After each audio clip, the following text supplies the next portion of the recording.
منٹو کا افسانہ بارش۔ موسلادھار بارش ہو رہی تھی اور وہ اپنے کمرے میں بیٹا جل تل دیکھ رہا تھا۔ باہر بہت بڑا لان تھا جس میں 2 درخت تھے، ان کے سبز پتے بارش میں نہا رہے تھے۔ اس کو محسوس ہوا کہ وہ پانی کی اس یورش سے خوش ہو کر ناچ رہے ہیں۔ ادھر ٹیلی فون کا ایک کھمبا گڑا تھا، اس کے فلیٹ کے سامنے۔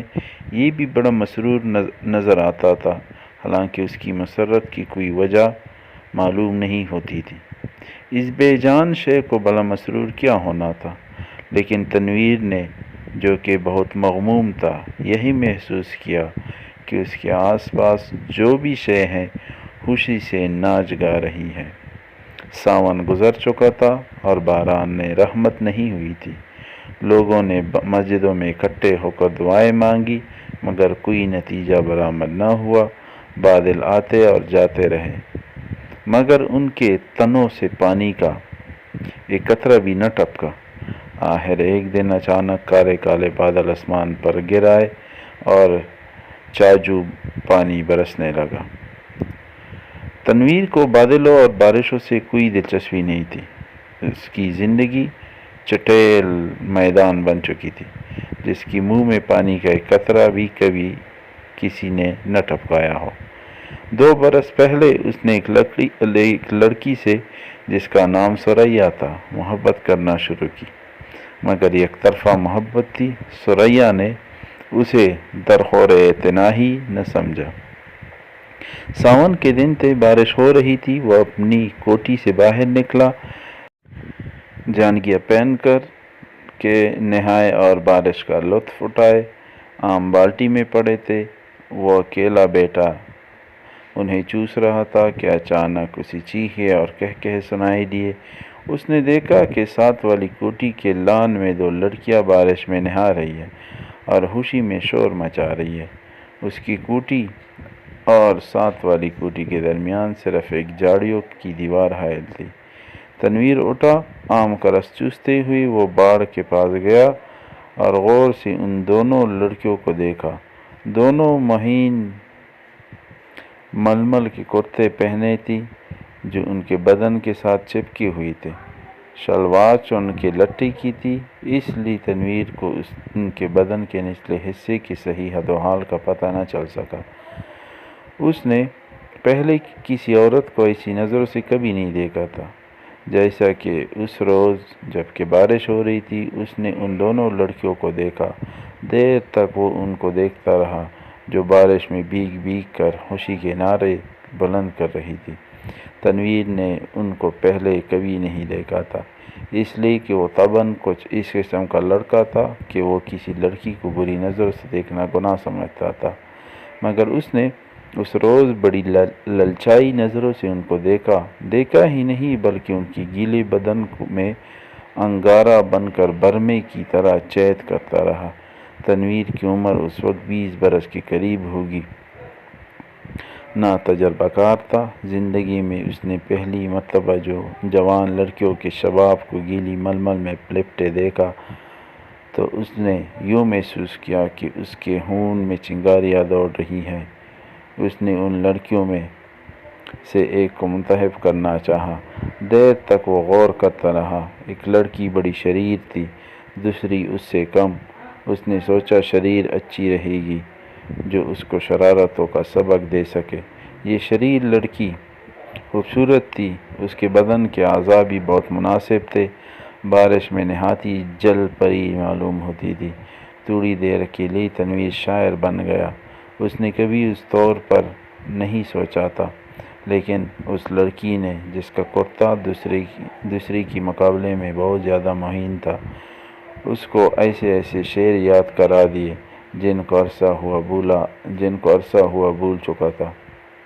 اس کے علاوہ ریڈیو پر سنے ہوئے فلمی گانوں کی دھنیں بھی اس کے کانوں میں گونجنے لگی اور اس نے باڑ کے پیچھے یہ محسوس کرنا شروع کیا کہ وہ اشوک کمار ہے، دلیپ کمار ہے، پھر اسے کامنی کوشل اور نلنی جوینٹ کا خیال آیا۔ مگر اس نے جب اس لڑکی کی طرف اس غرض سے دیکھا کہ اس کا امنی کوشل اور نٹلی کے حد و حال نظر آئے تو اس نے ان دونوں ایکٹرسوں پر لعنت بھیجی۔ وہ ان سے کہیں زیادہ حسین تھی۔ اس کے ململ کے کرتے میں جو شباب تھا اس کا مقابلہ اس نے سوچا کوئی بھی نہیں کر سکتا۔ تنویر نے آم چوسنے بند کر دیے اور اس لڑکی سے جس کا نام پروین تھا عشق لڑانا شروع کر دیا۔ شروع میں اسے بڑی مشکلات پیش آئی، اس لیے کہ اس لڑکی تک رسائی تنویر کو آسان نہیں معلوم ہوتی تھی۔ پھر اسے اپنے والدین کا بھی ڈر تھا۔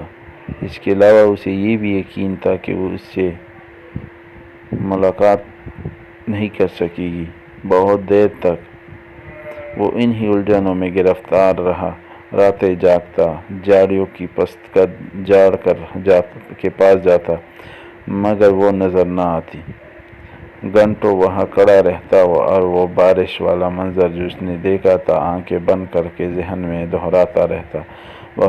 بہت دنوں کے بعد آخر اس کو اس روز اس سے ملاقات کا موقع مل گیا۔ وہ اپنے باپ کی کار میں گھر کی کسی کام کے غرض سے جا رہا تھا کہ پروین نے اس کی مڈبھیڑ ہو گئی۔ وہ کار سٹارٹ کر چکا تھا کہ ساتھ والی کوٹھی میں تنویر کے خوابوں کی شہزادی نکلی۔ اس نے ہاتھ سے اشارہ کیا کہ وہ موٹر کار روک لے۔ تنویر گھبرا گیا۔ ہر عاشق ایسے موقعوں پر گھبرا ہی جایا کرتا ہے۔ اس نے موٹر کچھ ایسے بینڈے انداز میں روکی کہ اس کو زبردست دھچکا لگا۔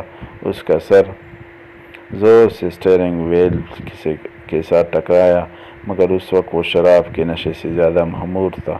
اس کو اس کی محبوبہ نے خود مخاطب کیا تھا۔ پروین کے ہونٹوں پر گہرے سرخ رنگ کی لپسٹک تپی ہوئی تھی۔ اس نے سرخ مسکراہٹ سے کہا، معاف فرمائیے گا، میں نے آپ کو تکلیف دی۔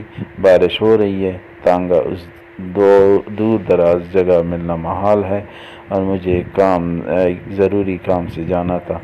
آپ میرے ہمسائے ہیں، اس لیے آپ کو یہ زحمت دی۔ تنویر نے کہا، زحمت کا کیا سوال پیدا ہوتا ہے؟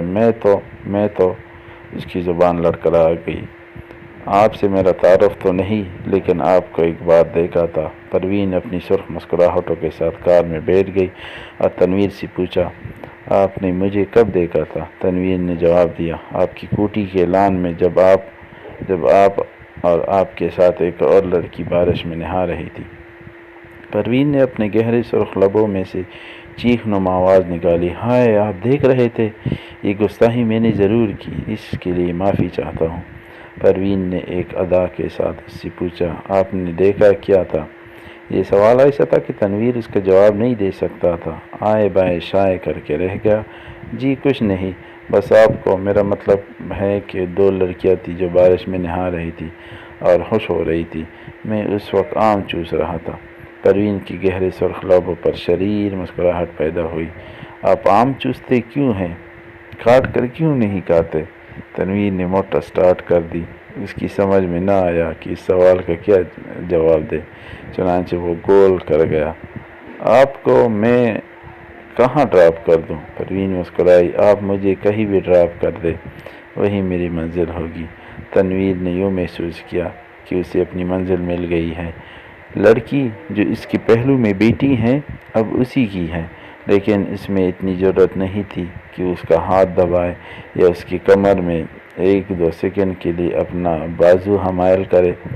بارش ہو رہی تھی، موسم بہت خوشگوار تھا۔ اس نے کافی دیر سوچا۔ موٹر کی رفتار اس کے خیالات کے ساتھ ساتھ تیز ہوتی گئی۔ آخر اس نے ایک جگہ اسے روک لیا اور جذبات سے مغلوب ہو کر اس کو اپنے ساتھ چمٹا لیا، اس کے ہونٹوں سے اپنے ہونٹ پہ وصل کر دیے۔ اس کو ایسا محسوس ہوا کہ وہ کوئی بہت ہی لذیذ آم چوس رہا ہے۔ پروین نے کوئی مزاحمت نہ کی، لیکن فوراً تنویر کو یہ احساس بڑی شدت سے ہوا کہ اس نے بڑی ناشائستہ حرکت کی ہے اور غالباً پروین کو اس کی یہ حرکت پسند نہیں آئی۔ چنانچہ ایک دم سنجیدہ ہو کر اس نے کہا، آپ کو کہاں جانا ہے؟ پروین کے چہرے پر یوں خفگی کے کوئی آثار نہیں تھے، لیکن تنویر یوں محسوس کر رہا تھا جیسے وہ اس کی خون کی پیاسی ہے۔ پروین نے اسے بتا دیا کہ اسے کہاں جانا ہے۔ جب وہ اس جگہ پہنچا تو اسے معلوم ہوا کہ وہ رنڈیوں کا چکلا ہے۔ جب اس نے پروین کو موٹر سے اتارا تو اس کے ہونٹوں پر گہرے لال رنگ کی مسکراہٹ بکھر رہی تھی۔ اس نے کلہے مٹکا کر ٹیٹ قصبوں کی انداز میں اسے کہا، شام کو میں یہاں ہوتی ہوں، آپ کبھی ضرور تشریف لائیے۔ تنویر جب بھونچکا ہو کر اپنی موٹر کی طرف بڑھا تو اسے ایسا لگا کہ وہ بھی ایک ایسی عورت ہے جیسے وہ ہر روز چلاتا ہے۔ اس کی لال بتی لپسٹک ہے جو پروین نے ہونٹوں پہ تپی ہوئی تھی۔ وہ واپس اپنی کوٹھی چلا آیا۔ بارش ہو رہی تھی اور تنویر بے حد مغموم تھا۔ اس کو ایسا محسوس ہوا کہ اس کی آنکھوں کے آنسو بارش کے قطرے بن کر ٹپک رہے ہیں۔